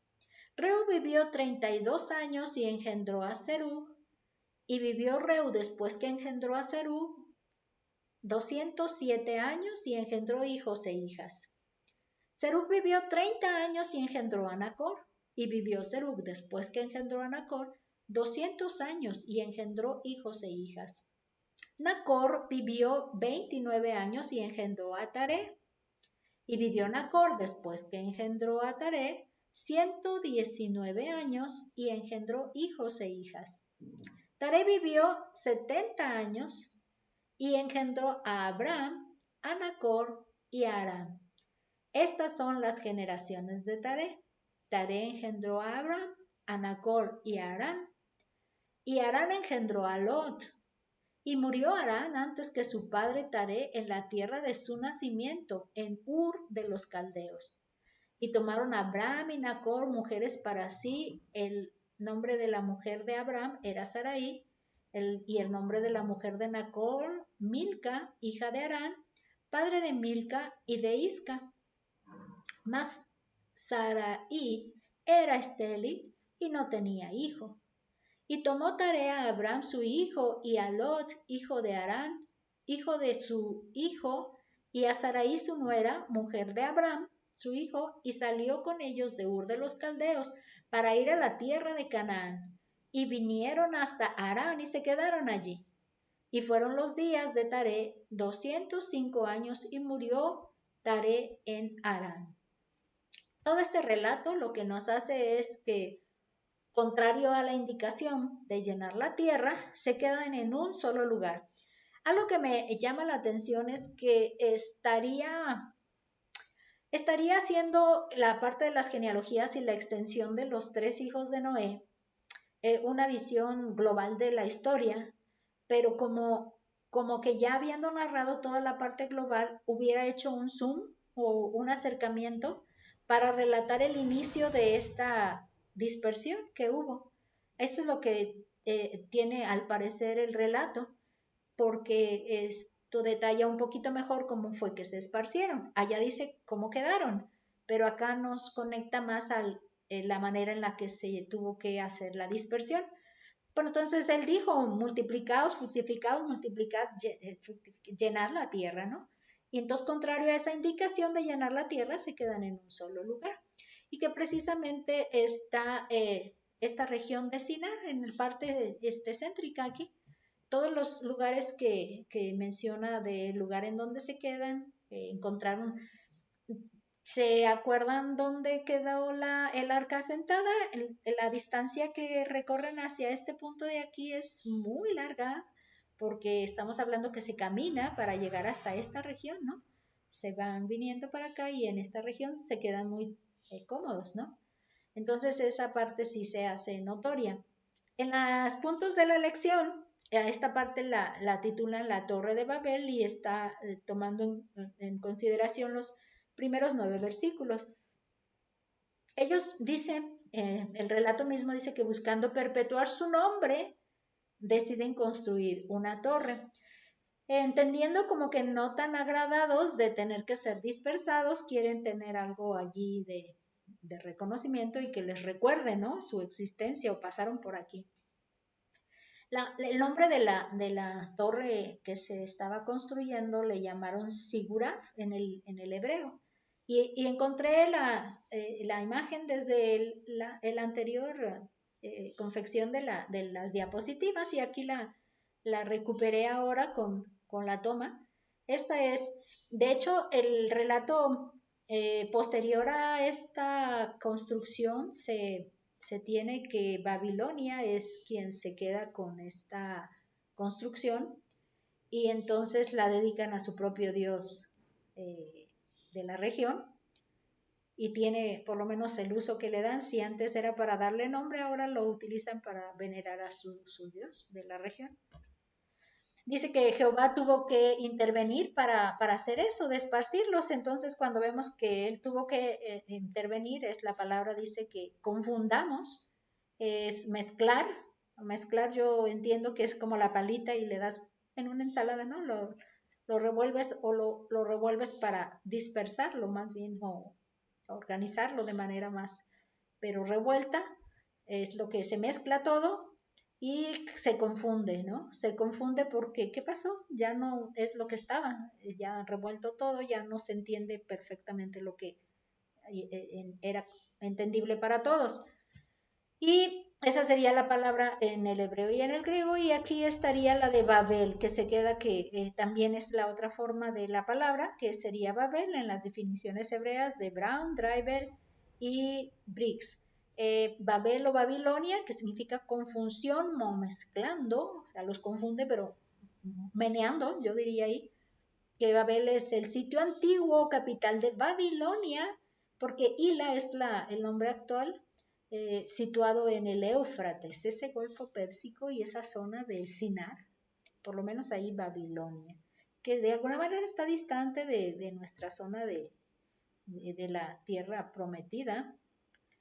En el siguiente punto vemos que la descendencia de Sem mantiene la línea de la promesa de la simiente de la mujer. Recuerdan que la simiente de la mujer está prometida para tener en el futuro un enfrentamiento y una lucha con la simiente de la serpiente, que en realidad es la misma serpiente, ¿no? Que están en esa lucha. Entonces es Sem. Y el registro de la genealogía por esa línea de Sem nos lleva hasta Abraham. Y ahí es donde nos cierra precisamente el relato, que hasta ahí es nuestro avance de la historia. Y de pronto nos conviene tomar las referencias que nos da de la tarea. Cuando iniciamos a estudiar la lección, en el libro del alumno nos pone estas tareas, pero yo lo traigo ahora que ya hemos leído la lección. Dice, relacione los nombres con las descripciones. Tenemos a Enoch, pero ¿saben qué? Esta no va a ser la de esta lección, debe ser la de la siguiente lección. Entonces, denme un poquito de oportunidad para hacer ese precisamente cambio, porque no lo vamos a lograr así. Así no lo vamos a lograr y lo necesito mover de manera ya.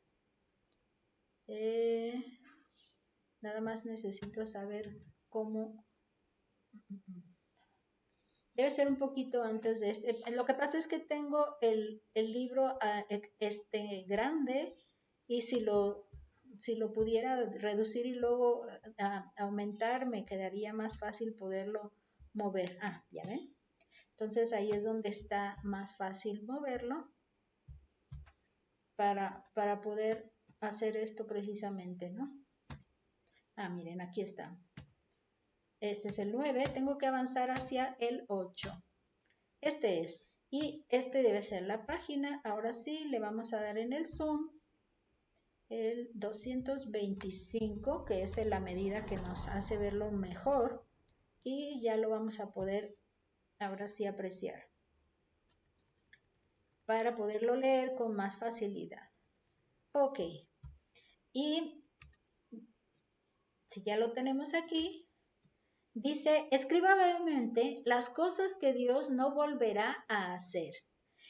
No lo voy a dar con exactitud, pero tratar de recordar. Las cosas que no va a hacer es no volver a destruir a la humanidad por causa de la condición del hombre.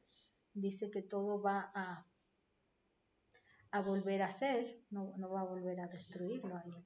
Bueno, esa es la más básica. Luego en el punto número 2 dice, señale 2 cosas que Dios le otorga al hombre y que no están contempladas en lo que le dio en Génesis. ¿Se acuerdan de lo del temor? El miedo y el temor, que en el anterior texto dice que ahora esto los separará de los humanos y de los animales, y la otra es que les da a comer carne por esta ocasión, igual las mismas plantas, pero carne. Esas son las que se resaltan en esta parte de la historia. Dice en el punto 3, señale con una V las afirmaciones correctas de acuerdo con Génesis. Por ejemplo, en la A dice, Dios mandó al hombre a multiplicarse y permanecer unidos. No, exactamente no. Esa no es verdadera. Dice, el nombre del hijo menor de Noé es Jafet, que entendríamos que pudiera ser más cierto, pero como la mayoría de los teólogos o comentaristas lo ponen como el primogénito, entonces Aquí en el libro la respuesta no sería verdadera. Dice, la torre de Babel fue construida con ladrillos. Eso sí queda claro porque dice que ya no eran piedras, ahora eran ladrillos. Esa es verdadera. Dice, el arco iris anuncia que no habrá otro diluvio. Esa también es verdadera porque no va a haber otro diluvio según Dios lo prometió. Noé tenía que cumplir algún requisito para que se cumpliera el pacto. Eso no es verdadero porque Dios hizo su propia promesa en su propia elección sin que algo del humano tuviera la propiciación para hacerlo. Dice, ¿cuál fue el pecado de Noé, Cam y los hombres de Sinar? En este caso, pues estamos hablando de Noé, se le, se le inculpa de haber decidido embriagarse, pero también se le disculpa porque está también entendiendo que hay ¿cómo le llaman? Algo de la duda. La duda posible está en que él no fuera consciente de la capacidad del vino ya fermentado y se haya descubierto ya en medio de esa embriaguez sin haberse previamente percatado de eso. Entonces, de pronto no me agrada mucho darle esa respuesta de que se embriagó, que es la que se espera que se ponga aquí, según el material, el libro. Pero yo estoy haciéndole esa posible duda de que no necesariamente. El que sí, sin discusión, es Cam, porque mira, independientemente de si hizo físicamente algún abuso, mira lascivamente y trata de que los otros entren en el juego de la burla y de la falta de aprecio final al padre, de honra al padre. Entonces dices tú, ¿qué pasó? Ahí sí, Cam. Y los hombres de Sinar porque dijeron, vamos a hacernos un nombre nosotros. Ya no el nombre al que se le venera, sino a Dios, sino a sí mismos, ¿no? Que entra por ahí esa parte. Y ya avanzándole en la parte de la prueba, porque aquí también convendría mencionar la prueba. Dice, marque con una X la razón fundamental por la cual Dios decide y se compromete consigo mismo para no destruir la tierra. En la A dice la mayoría de las, déjenme ponerle la flechita aquí, dice la mayoría de los hombres son pecadores. Bueno, la Biblia dice que todos. La cantidad de justos siempre es mínima. Esa sí pudiera ser, pero no justos por sí mismos, sino que de pronto no es esa la razón. La tendencia de todo hombre es hacia el mal. Esta fue la que registra la Biblia, que fue la que determinó que Dios hiciera el compromiso consigo mismo. Ya no lo haré yo, porque si lo baso en él, no merece más que destrucción y exterminio. Pero más bien despierta mi compasión y la misericordia. Entonces, ¿cuál es la razón? La tendencia de este hombre es hacia el mal. Todo hombre tiene una tendencia natural hacia el mal. El hombre entonces no tiene la capacidad de hacer lo justo, igual sí es cierto, pero la que en realidad está fundamental es esta letra C. Y en el punto número 2, volviendo a, déjenme oportunidad de volver a retomar esta parte. El punto número C no me lo deja avanzar, fíjense, déjenme ver. Ahí está, ya. Dice, reconozco que no hay nada que yo pueda hacer por mis propios medios para alcanzar la voluntad de Dios para mi vida. Me comprometo a aceptar su pacto de gracia a través de Jesucristo cumpliendo los siguientes pasos. Primero de ellos dice arrepentirme de mis pecados. Fíjense que yo encontré esta parte de la tarea. Déjenme ver si aquí. La base bíblica, bueno, que tengo como respuesta del primer punto, dice que en Romanos 1:15, mostrando la obra de la ley escrita en sus corazones, dando testimonio a su conciencia y acusándoles o defendiéndoles sus razonamientos. Entonces, ellos no se quedaron sin que hubiera un reclamo de que estaban haciendo mal. Y cuando dice, reconozco que que no hay nada y que debo empezar por arrepentirme, Hechos 2:38 dice, Pedro les dijo, arrepentíos y bautícese cada uno de vosotros en el nombre de Jesucristo para perdón de los pecados y recibiréis el don del Espíritu Santo. En la segunda que nos dice en esta prueba, nos dice que es creer en el Hijo, creer en su Hijo unigénito. Juan 3:16, la cita bíblica que nos lo corrobora, está diciendo, porque de tal manera amó Dios al mundo que ha dado a su Hijo unigénito para que todo aquel que en él cree no se pierda, más tenga vida eterna. Entonces es arrepentimiento y fe como pasos para esta decisión. En el punto C dice hacerme su fiel discípulo. Hebreos 12:2 nos da la referencia bíblica de este hecho. Dice, puestos los ojos en Jesús, el autor y consumador de la fe, el cual por el gozo puesto delante de él sufrió la cruz, menospreciando el oprobio, y se sentó a la diestra del trono de Dios. Este siguiente paso, que es el de la letra C, responder a su llamado a la santificación, según la cita bíblica de Tesalonicenses, primera los Tesalonicenses 4, del 13 al 3 al 7, dice, pues la voluntad de Dios es vuestra santificación, que os apartéis de fornicación, que cada uno de vosotros sepa tener la propia esposa en santidad y honor, no en pasión de concupiscencia como los gentiles que no conocen a Dios. Que ninguno agravie ni engañe en nada a su hermano, porque el Señor es vengador de todo esto, como ya os hemos dicho y testificamos, pues no nos ha llamado Dios a inmundicia, sino a santificación. Esta viene a ser la parte de la tarea, pero me fui rápido a contestar esas dos partes sin poder pasar por lo que serían nuestras aplicaciones que voy a retomar. Y aquí, por ejemplo, dice en la primera aplicación del estudio, la gracia de Dios y nuestra respuesta. Dios mostró su gratitud y reconocimiento de la salvación que había recibido en la manera en que Dios la recibiría. Cuando pensamos en acercarnos a Dios, también debemos pensar en cómo le agrada a Él recibir nuestra disposición, entrega y holocausto. En este caso, el holocausto ya fue efectuado una sola vez y para siempre en Cristo Jesús. Ese holocausto para Dios es olor grato y ya lo preparó Él mismo en la persona de Cristo Jesús. Por eso Él sufrió en la cruz y derramó su sangre, esa sangre que era la que daba satisfacción por el pago de pecado delante de Dios. Entonces nosotros no podemos buscar a Dios de otra manera si ya está allí el sacrificio y el holocausto que para Él es olor grato y aceptables, le dio satisfacción y complacencia. Entonces debemos de acercarnos a Dios a través de Jesucristo, su Hijo. No hay manera de poder buscarlo de otra manera, sino es a través de Jesucristo. Dice en Juan 1:17, pues la ley por medio de Moisés fue dada, pero la gracia y la verdad vinieron por medio de Jesucristo.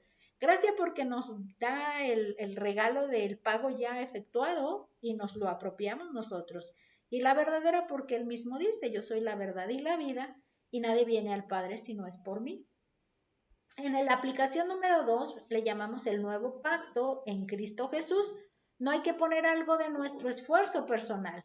Dios ya ofreció el sacrificio de Cristo. La demanda de justicia por el pecado fue completada ya.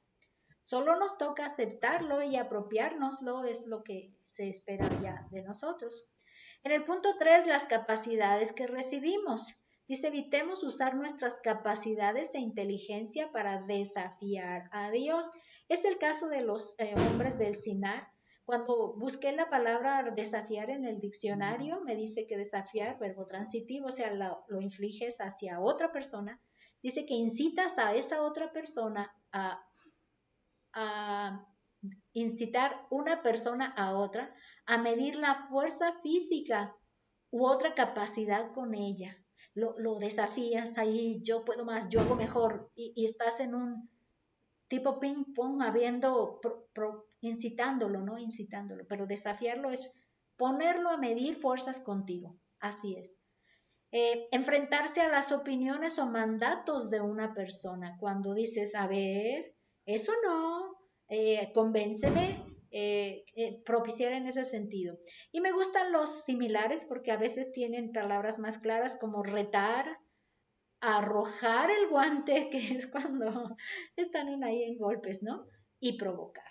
Entonces esa sería la evitemos, que con las capacidades que tengo, en lugar de ponerlas al servicio, quiera yo medir mi fuerza con la que, hasta donde él se va a mover. Yo me muevo hasta donde él me deje. La paciencia de Dios tiene límites, es el punto 4, la aplicación 4. Tarde o temprano Dios ejercerá su justicia en contra del pecado que prevalece. Isaías 55 dice, buscad a Jehová mientras puede ser hallado, llamadle en tanto está cercano. Y ya tenemos la prueba, y después de la prueba vamos a darnos a recordar que hay una lista de lecturas bíblicas en el siguiente estudio con el que podemos avanzar al tema que sería el estudio 7, pero también invitarles a que podamos terminar esta lección. Primero vamos a orar y luego vamos a cantar con este otro himno que también sí es un poco más cantado, pero ya me di cuenta que tiene algunas notas un poco desconocidas para mí. Pero primero vamos a darle gracias a Dios por este estudio y luego cantaremos para ya terminar este tiempo. Gracias, Padre, te damos porque podemos gozarnos. Esta vez nos extendemos más, 4 capítulos de estudiar tu palabra con la historia del diluvio. Gracias, Señor, porque tú diste los tiempos exactos y recluido como nosotros en la pandemia pudimos darnos cuenta de que preservaste nuestra vida y no fuimos de los que fallecieron, pero gracias te damos porque de ti dependemos y podemos gozarnos de que cada paso que damos tú lo tienes previsto para poder extendernos y esparcirnos de acuerdo a tu plan de multiplicar y llenar la tierra, que aún creemos que todavía es vigente y que podemos seguirlo fomentando, pero procurando hacerlo siendo varones justos como Noé y perfectos ante ti, de agradarte y ser vistos por ti de manera grata. Padre, gracias por esta oportunidad de entender qué demanda tú tienes de nosotros y cuál ha sido siempre tu plan de ser hombres a la imagen de tu Hijo Jesucristo, que es el tipo de persona que tú quisiste crear cuando lo hiciste a tu imagen. Gracias, Padre. Y queremos entonces reconocerte que por tu Hijo Jesús es que podemos acercarnos a ti y Él sea ahora la manera del holocausto que recibas tú, agradable y perfecto de gratificación de pago por el pecado para cada uno de nosotros. Permite que podamos reconocer esto siempre y no dejar de glorificarle, alabarle, reconocerle y bendecirle por habernos otorgado por gracia esta bendición. Te pedimos y agradecemos todo este bien que nos das, Padre, en el nombre de Cristo Jesús. Y precisamente este es el himno, este es el himno que quiero que podamos cantar, el himno 72 en el himnario, que nos dice, Él vino a mi corazón. Esta sería mi nota para empezarla. El canto dice, cuán glorioso es el cambio operado en mi ser, viniendo a mi vida el Señor. Hay en mi alma una paz que yo ansiaba tener, la paz que me trajo su amor. Él vino a mi corazón, Él vino a mi corazón. Soy feliz con la vida que Cristo me dio, cuando Él vino a mi corazón. Ya no voy por la senda que el mal me trazó, viniendo a mi en mi alma una paz que yo ansiaba tener, la paz que me trajo su amor. Él vino a mi corazón, Él vino a mi corazón. Soy feliz con la vida que Cristo me dio cuando Él vino a mi corazón. Ni una sombra de duda oscurece su amor, amor que me trajo el perdón. La esperanza que aliento la debo al Señor cuando Él vino a mi corazón. Él vino a mi corazón. Él vino a mi corazón. Soy feliz con la vida que Cristo me dio cuando Él vino a mi corazón. Bueno, pues hasta la próxima.